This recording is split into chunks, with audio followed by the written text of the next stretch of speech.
Guys, सबसे पहले आप सभी को हैप्पी मदर्स डे। इस मदर्स डे को और भी स्पेशल बनाइए हेलो ऐप के साथ और पार्टिसिपेट कीजिए सुपर मॉम चैलेंज में। बस पोस्ट कीजिए आपकी सुपर मॉम का फोटो एमवी फीचर के जरिए और दिखाइए सारी दुनिया को कि आपकी माँ सुपर मॉम है। तो देर किस बात की है, जाइए डाउनलोड कीजिए हेलो ऐप और शेयर करो आपकी feelings for your super mom with friends and family.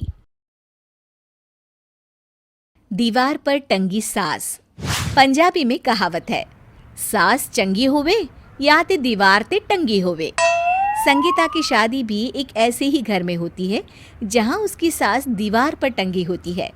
ससुर और पति शादी के पहले दिन उसे सास के फोटो के सामने ले जाते हैं, जहां ससुर जी कहते हैं, बेटा संगीता, ये तुम्हारी सास थी, बहुत नेक और भली, लेकिन थोड़ी गुस्सैल थी।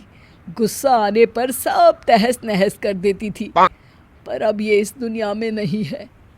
हाँ संगीता, माँ होती तो तुम इनकी कोई बात टाल नहीं सकती थी, वरना तो माँ घर में भूचाल ले आती। संगीता मन में खुश होती है कि अच्छा है कि ऐसी औरत अब इस घर में नहीं है, लेकिन दिखावे के लिए वो जैसे ही सास की फोटो के सामने हाथ जोड़कर खड़ी होती है, ये क्या? सास उसे देखकर मुस्कुराने लगी।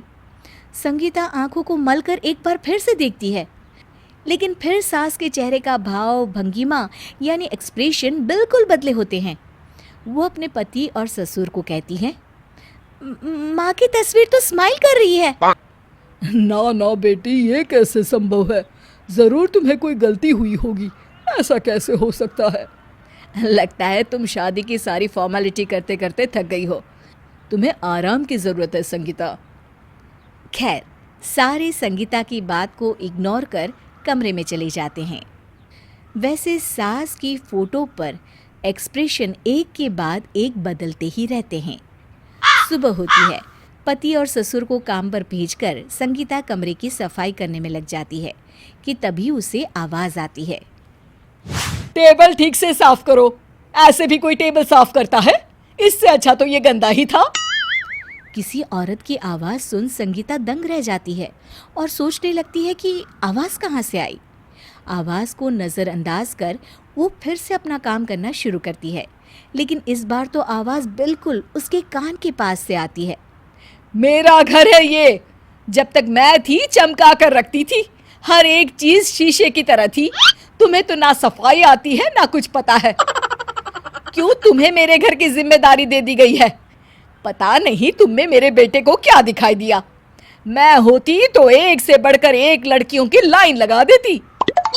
अब संगीता को समझने में देर नहीं लगी कि ये आवाज़ किसी और की नहीं बल्कि उसकी सास की है, जो दीवार पर टंगी है। वो उसके पास जाती है और कहती है, नमस्ते सासू माँ, मुझे तो कल ही लग रहा था कि दीवार में कुछ काला है। वो दीवार नहीं, दाल होती है पगली। सही पकड़े हैं सासू माँ।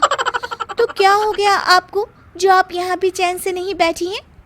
सुना मैंने आपका व्यवहार काफी गुस्से वाला था।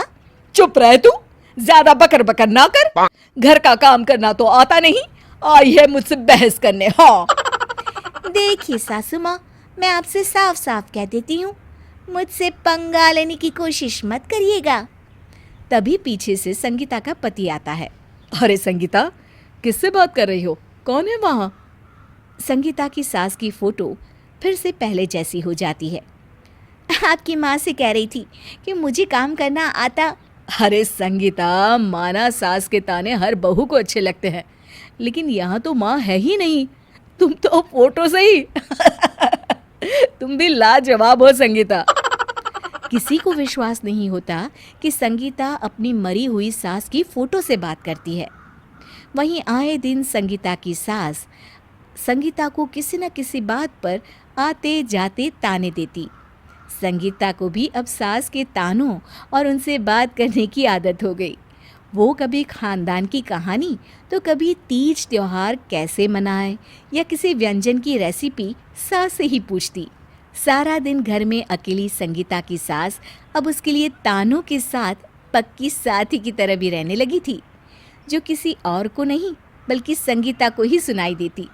तो देखा आपने, सास बहू का रिश्ता हर रिश्ते से ऊपर होता है, फिर चाहे वो खट्टा हो या मीठा।